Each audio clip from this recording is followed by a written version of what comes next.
Terus kenapa kemudian Pak Jokowi berubah dan kemudian mengalihkan dukungannya, bahkan mendorong Gibran menjadi cawapresnya gitu ya? Padahal sebelumnya Pak Jokowi secara terang-terangan menyinggung soal rambut putih sebagai ciri-ciri presiden selanjutnya yang berkerut dahinya gitu ya, sampai ada lagunya gitu ya, sampai ada lagu dari NDX gitu ya yang pakai bahasa Jawa gitu.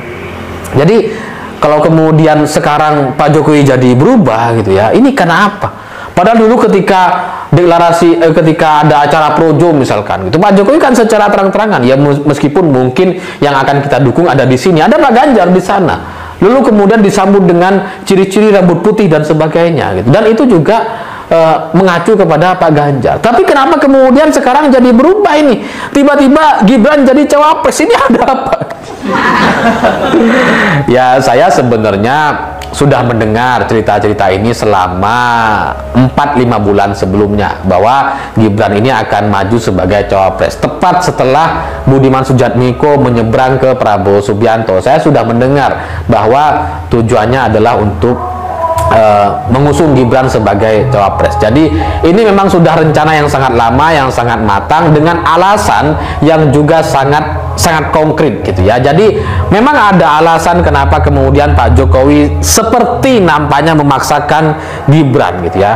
Saya sudah tahu alasannya gitu ya, dan ini alasan yang sangat konkret dan mudah sekali dipahami gitu ya. Dalam, kalau bahasa sederhananya itu ya, ini soal kekuasaan aja lah gitu ya.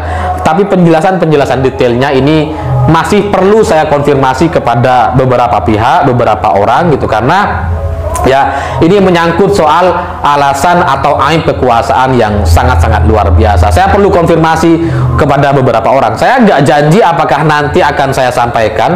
Saya sekarang sih udah tahu ceritanya gitu ya, cuma saya perlu konfirmasi dulu lah gitu ya.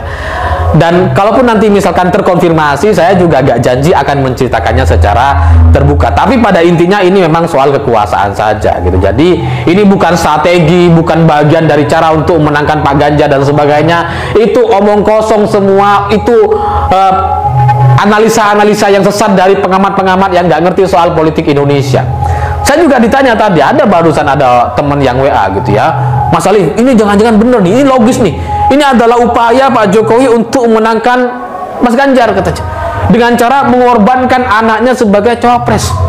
Jadi ini adalah strategi untuk memenangkan Pak Ganjar, supaya apa? Pak Ganjar bisa menang mudah kalau Gibran jadi cawapres. Secara statistik iya, memang ketika Prabowo Gibran jadi pasangan gitu ya, itu cenderung jadi lebih mudah dikalahkan secara survei dan statistik gitu ya.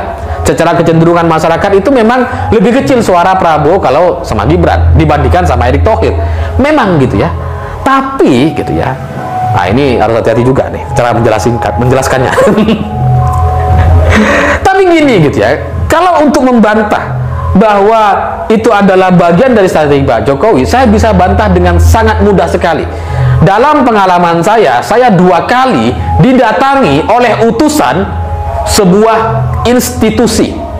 Ada dua kali saya didatangi gitu ya.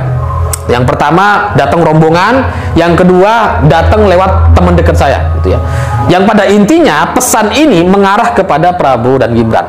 Yang terakhir lebih jelas gitu.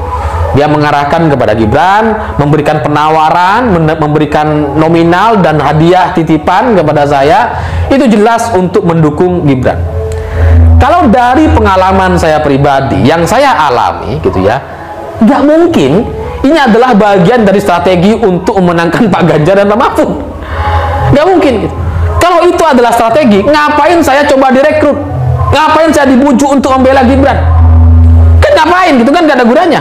Mending biarin aja gitu, lawang strategi gitu kan.